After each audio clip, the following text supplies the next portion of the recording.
Hey guys, welcome to my channel, Realm of Ori. In this video, we will continue with Volume 18, Chapter 4, Shattered Ambition, Part 6. If you haven't watched the previous video or chapter, you can find the link in the description below. Before we begin, this video contains light novel spoilers. If you do not want to be spoiled, do not watch it. And, if you will continue, an additional disclaimer notice. So without further ado, let's get to the video. He threw knives one after the other at Yuki's attempts to get away. He wasn't too busy to check on Kigali. Laplace seemed cool on the outside, but he was trying very hard to use his two powers. Still, he was not able to get to Yuki. No way, I can only see a future where everything goes wrong, even with my future vision. A few seconds from now didn't mean anything. Falsifier did not work on Yuki in the first place. Laplace had never been able to win against this opponent before, and it looked like he wouldn't be able to win this time either. But that doesn't mean you should give up, does it? He wouldn't have gone to a place that was so perilous in the first place if he had wanted to give up so quickly. Laplace was another person who believed what Yuki said. Boss, it was you who said that. You said you would rule the whole world. Ha ha ha, you're an idiot, Laplace. Do you still believe that nonsense? Of course I do, I'm persistent. I've decided to give up when I die, so while I'm still alive, I'll keep believing in you. This makes no sense, Laplace. Even if you were a clown, you can still laugh in a funny way. Yuki got closer to Laplace with that condescending comment. As the two of them got closer, Kigali stopped just as she was about to use the Ruin Scepter's golden destruction ray again. Laplace, on the other hand, didn't care and tried very hard to stop Yuki's attack. What a heavy fist. Is he really a person? Otherworlders come in so many different forms that it's scary. However, even so, he wasn't happy about something. At first glance, Yuki's attack looked like it was going to hit hard, but the hits were actually a little off. It wasn't Laplace's fault. Yuki had planned to do this. Laplace suddenly understood. Wait a minute. Could this signal be? He remembered the pattern of the small vibrations he felt every time he blocked a punch or a kick. It had also been used to talk to Clayman. Because it was encrypted, no one else could figure out what it said. People he trusted were the only ones who knew the code. So, let's see. Quick, figure it out, dummy. If you notice it, work with me, was it? Is that so? Even though Laplace had his doubts, it didn't seem likely that this was a trap. Laplace would have lost in the end even if Yuki hadn't had to go through all of that trouble. So Laplace did what he was told and tried to get Yuki to work with him. I am stronger than you. Let's test it. So, he was grabbed right away and thrown off in an instant. It happened. It wasn't a trap. It was a way to send a message about what would happen next. Laplace read the message while pretending to roll around on the floor, even though it really hurt. This time, he knew a lot more about them because they had fought for a short amount of time instead of just a few seconds. And it showed what was going on with Yuki at the time. Boss, you've come to your senses. It was good news in a very bad situation. Laplace put on his mask to hide his happiness as he read on. What is it, then? We'll keep acting like we're fighting and holding the chairman back, right? If you want me to handle the rest, does that mean the boss has a plan? Alright, let's do it. Laplace acts right away, without waiting.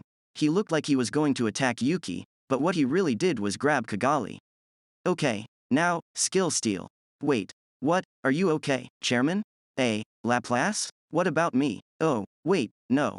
Domination King Melchizedek is no longer part of my skill. Kigali looked confused at first, but then she got it right away. Tear, fall back, footman. She yelled to protect herself, which was a pretty impressive thing to do. Even Kigali was unable to disguise her shock. Still, she knew from the bottom of her heart that things had changed a lot at this moment. Leon and Sylvia were fighting, and Sylvia was having a hard time. Leon was her student, but Sylvia saw that he was good at something. Even after he turned into the spirit of light and worked as a chosen hero, he was just as good with a sword as Sylvia. In addition, he now had the ultimate skill Purity King Metatron and was one of the demon lords because he was the best swordsman. Leon would do a light speed slash when he was angry. He didn't actually go as fast as light, but it was called that because his sword slash looked like a flash of light. And the power of Purity King Metatron, the ultimate skill, turned it into something very dangerous. Sylvia was also no slouch. Her skill, Thunder King Indra, gave her the power to control lightning, which is nature's strongest force. Even though her lightning strikes were perfect, Thunder King Indra wasn't really about that. Sylvia had turned herself into a bolt of lightning, which gave her the ability to attack at godlike speeds. I knew you were strong, but I didn't expect you to have grown so much. I like to see my students grow, but it depends on the time and place. That's how she really felt. And she felt like she was in a crisis because she thought Leon wasn't yet serious. After that, there was a fierce sword fight that went back and forth. After very fast battles, the audience hall was being destroyed to the point of no return. Worst of all, the magic circle for transferring magic had been broken. Feldway was unsure. Something amazing had just happened in front of him. Nothing has ever gone awry with his plans in the tens of thousands of years. But everything had been going wrong lately. In addition to Yuki, who was meant to be completely under his control, regaining his freedom, Kigali, who had been given an angelic skill, had also restored her composure. What did you do? How did you get away from the Regalia Dominion? It's easy. I'm a genius, and I thought this Regalia Dominion thing was dangerous, so I used the strange will that was growing inside of me instead. A strange will? Ah. Maybe I had gotten the ego of the ultimate skill greedy King Mammon? I learned the greedy instinct from Mariabelle. I didn't trust it because it was a little strange. I witnessed the ego of the dominated greedy King Mammon and managed to figure out how it worked. It took longer than I thought, but it looks like I succeeded in doing so at the worst possible time, so you'll have to excuse me. Yuki's actions infuriated Feldway, but he was unruffled in his thoughts. He thought about Yuki's words and decided that they were true. You've seen through Michael-sama's skills, huh? No ordinary person could have done that. It is dangerous. This person is too risky. Feldway narrowed his eyes and realized Yuki was an enemy. That is why he decided to show his hidden hand. I would have liked to keep it secret until the last minute, but it looks like I have no choice. I can't let Yuki find out what the traitor is doing, so I have to deal with him right now. Feldway saw Yuki as a dangerous enemy. If this was not stopped, Michael might lose control of Leon and the others as well. Now that he had used the ultimate dominion, there was almost no way they could trust each other again.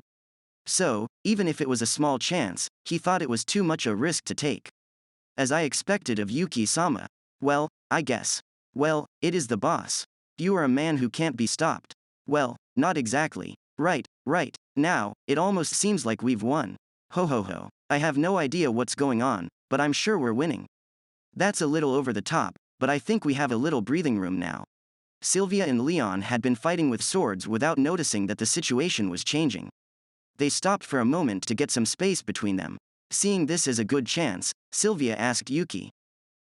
Hey, you. I have to ask. Can you also take away Leon Kun's ability? I'm sorry, I can't do that right now. I can't afford to accept. Well, that's too bad. I'll let you do it, but don't ask me for help. Okay, you got it. Between now and then, you should take care of Leon. I get it. I'll show him how serious I am as his master, Sylvia said, and she and Leon went back to fighting with their swords. Yuki gave Feldway his full attention because he knew he could count on her. The current Yuki just stole Domination King Melchizedek from Kigali. He couldn't take away another skill until he had finished looking at it. That was Yuki's way of exaggerating himself. Now, the enemy couldn't move without being careful. If the situation stayed the same, the goal of a tactical victory would have been reached. Feldway, on the other hand, started to laugh at this point. Foo, good grief. I guess I'll have to deal with you here. Did I make too much trouble? No, we should be able to handle it even if he gets serious. Even if he couldn't beat him by himself, there were 5 of them here. Leon was in Sylvia's hands. So, Yuki and the others could all fight Feldway at the same time. But in this case, a big mistake was made.